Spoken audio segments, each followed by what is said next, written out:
Selamat pagi Bapak Ibu dan saudara-saudaraku, apa kabar pagi ini? Harapan dan doa saya kita semua sudah bangun dengan sehat, penuh sukacita untuk melanjutkan aktivitas kita.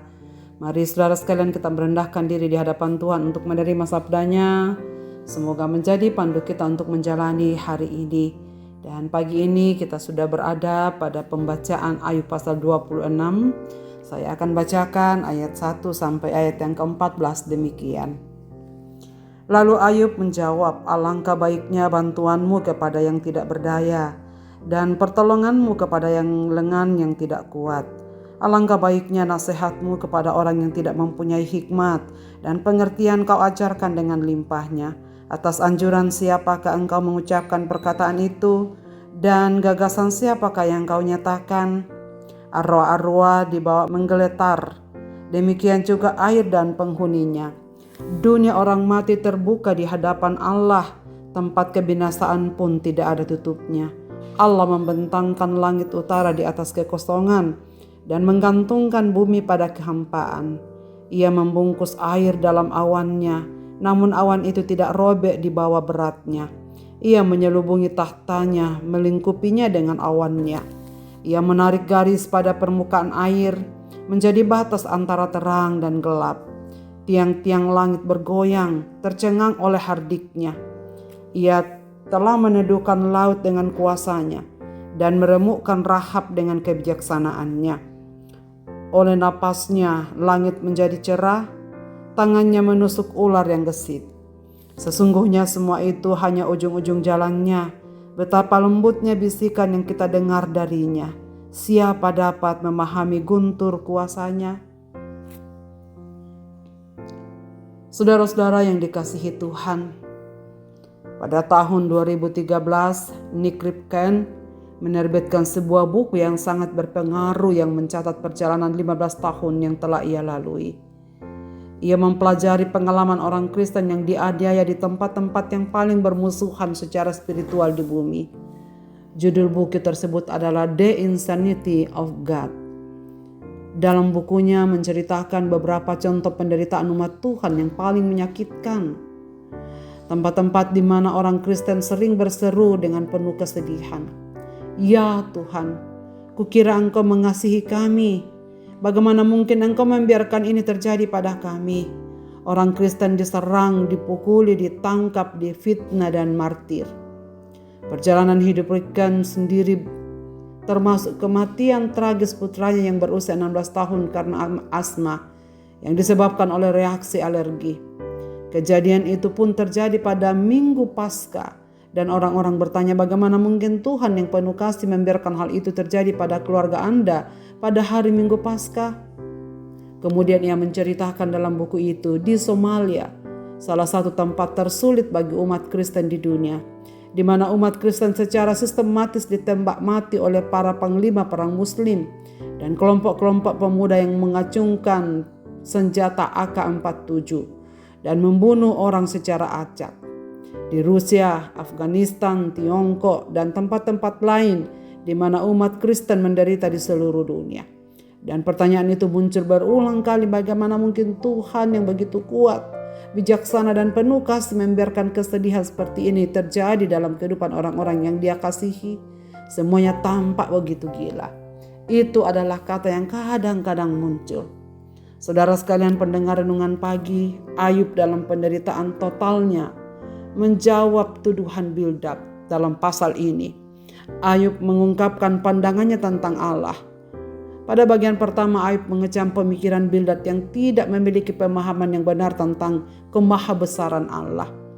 Ayub mempertanyakan asal-usul pemikiran Bildad tersebut. Bagaimana mungkin ia berpikir demikian?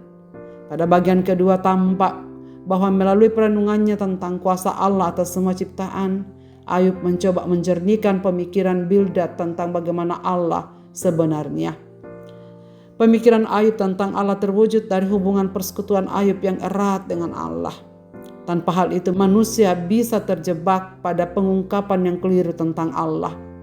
Biasanya manusia berusaha mempelajari Allah melalui ilmu-ilmu kebatinan, pengalaman hidup, bahkan pemahaman teologis. Akibatnya kita dapat memberikan penjelasan yang syarat teori berdasarkan teologi yang hambar dan pengalaman hidup semata kepada teman-teman kita yang sedang menderita. Sebaliknya, Ayub mendasarkan pemahamannya tentang Allah melalui penderitaannya. Buktinya Ayub mampu mengungkapkan suatu pernyataan yang mencengangkan di dalam ayat yang ke-14 bagian B. Betapa lembut bisikan yang kita dengar darinya. Siapa dapat memahami guntur kuasanya? Pertanyaan buat kita, mengapa Ayub dapat melakukan hal itu? Tak sedikit pun ia kecewa terhadap Allah dan mempersalahkan Tuhan atas penderitaannya yang sedemikian berat. Jawabnya hanya satu, yaitu dengan hati nurani yang bersih, Ayub mempertahankan ketulusan hatinya di hadapan Allah dan tetap percaya bahwa Allah tetap baik, mengasihinya dan tak pernah berubah setia kepadanya. Ayub terus belajar untuk mendengar panggilan Allah sebagai petunjuk untuk membina persekutuan dengannya. Saudara-saudaraku, rindukah memiliki pandangan yang benar tentang Allah? Dia tidak bisa dicari dengan ilmu pengetahuan mutakhir ataupun ilmu teologi yang tinggi saja. Sebaliknya, kita justru dapat mengerti bagaimana Allah yang sebenarnya melalui pergumulan hidup, seperti Ayub yang mampu mendengar suara Allah dalam penderitaannya. Sewaktu mengkhotbahkan teks ini, seorang ahli teologi yang bernama Charles Spurgeon menekankan bahwa berkat dan penderitaan yang Allah izinkan sama-sama tidak dapat dipahami dalam kehidupan ini. Begitu banyak orang Kristen dengan gampang menerima berkat Allah dengan ucapan syukur tanpa mempertanyakan alasan Allah memberkatinya. Sebab Allah memberkati pasti punya tujuan dan alasan-alasan Ia memberkati seseorang. Sebaliknya, ketika menghadapi kesulitan, mereka begitu gampang mempertanyakan di manakah kebaikan Allah. Orang Kristen harus memiliki kesiapan yang sama untuk menerima berkat dan ujian dari Allah yang sama-sama sulit dipahami. Tetapi Allah punya rencana dan tujuan di balik semuanya itu melalui berkat ataupun ujian dari Allah, melalui kesenangan ataupun penderitaan dari Allah. Allah memberkati dengan maksud tertentu, demikian juga penderitaan dengan tujuan tertentu. Saudara-saudaraku, hanya orang-orang seperti Ayub yang hatinya tetap pada Allah akan memiliki kepekaan rohani melewati setiap musim hidupnya. Allah rindu memiliki hubungan persekutuan yang erat dengan kita. Dan karena itu saudara-saudaraku, apakah kita mempunyai disiplin rohani bersekutu dengan Dia, memelihara hubungan dengan Dia yang menjadi respon dan pantulan sebagai kerinduan kita terhadap Allah? Marilah kita berdoa. Bapa di sorga, Bapa di dalam nama Yesus Kristus, terima kasih banyak untuk firman-Mu pada pagi ini. Melalui Ayub dalam pasal ini kami belajar bahwa sesungguhnya Allah punya maksud dan tujuan, baik dalam berkat-berkat yang Engkau berikan pada kami, maupun dalam ujian-ujian dalam bentuk penderitaan yang Engkau berikan pada kami. Ampuni kami ya Tuhan, karena kadang-kadang kami menerima berkat-Mu dan sampai hanya pada pengucapan syukur. Tapi kami tidak pernah jauh bertanya, mengapa Tuhan memberkati kami? Demikian pun ketika kami menghadapi berbagai penderitaan dalam hidup ini. Ampuni kami Tuhan, karena kadang-kadang kami mempertanyakan dan meragukan kebaikan-kebaikan-Mu dalam hidup kami.